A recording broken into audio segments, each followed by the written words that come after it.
Yeah, we know they've done things like this before. You know what I'm saying? But like, if you guys are living in that kind of fear, will you please get the fuck off my channel? For real. We'll listen to Roland Martin or some shit, man. We're not talking. Listen, there's things that we are going to do, that we're doing, that you're not going to be able to stop. And that we're not going to not do them because we're afraid of, you know what I'm saying? Like, cut it out, man. Every time we start talking about building black communities, then you got these scary Negroes coming in. Oh, but Black Wall Street was burned down and shit.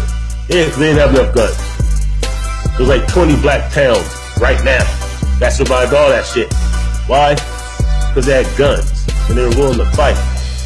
Black Wall Street wasn't. I'm just saying. You know what I'm saying? I'm sick of these scary ass Negroes, man. Like, we already know what bad things are being done. We're not talking from as victims anymore. We're talking as people who are going to change the reality. If you can't add on to that conversation, don't try to talk us out of it. Y'all are like them slaves, man, that didn't know that they were slaves.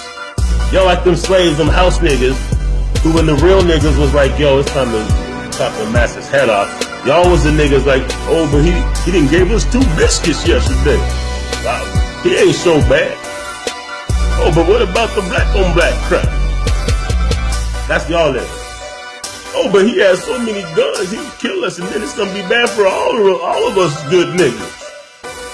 We don't fuck with y'all, dog. We are not those niggas. You know what I'm saying? We are the Haitian Revolution. We are the Civil War.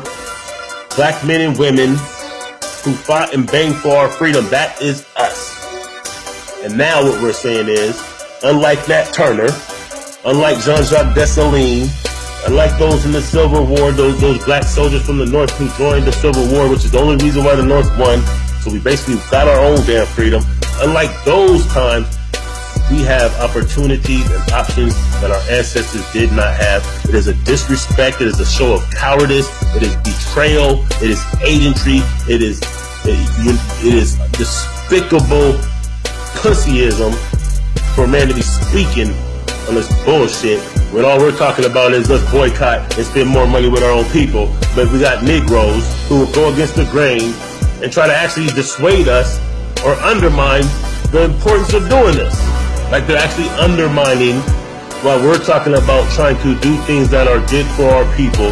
Like, hey, you have to be of the right mind.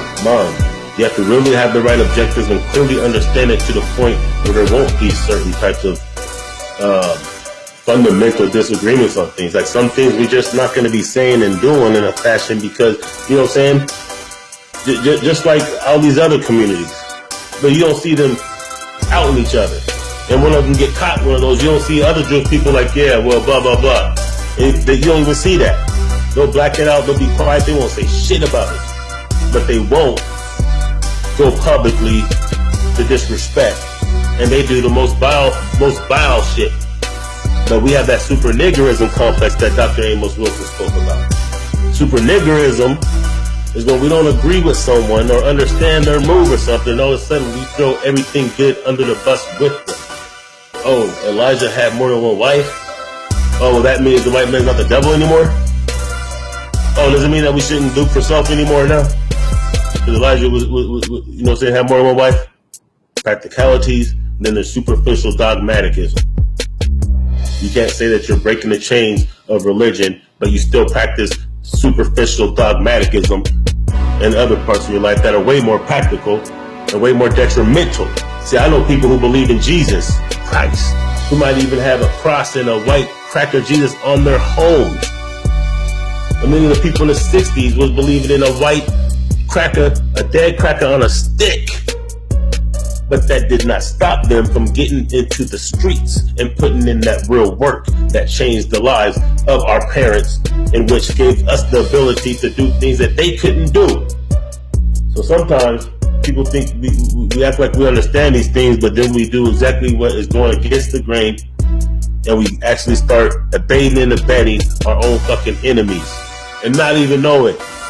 Sometimes you just gotta sit back and soak up some fucking game. Like, honestly, sometimes you gotta just do that. Man, it's called do the knowledge. That's what it's called. Do the knowledge. Not everybody needs to be talking all that time. You tune into my shit, you probably should shut up and listen a little bit. You know what I'm saying? Or add to the conversation in a real way instead of trying to go against the grain. LiberationMindedMedia.net. Check out all the different platforms: Black Power Radio, Do the Knowledge Radio, My Skin is My Skin, The Rundown with Renee, Shabaka's Black Experience, MBK, Blackistand RBG, Blackistand Nation Facebook group. You need to get in that Melanation Facebook group. So that's what it is. Nettercat, J Dizzle, Carlibo C, Blackistand Radio, LiberationMindedMedia.net.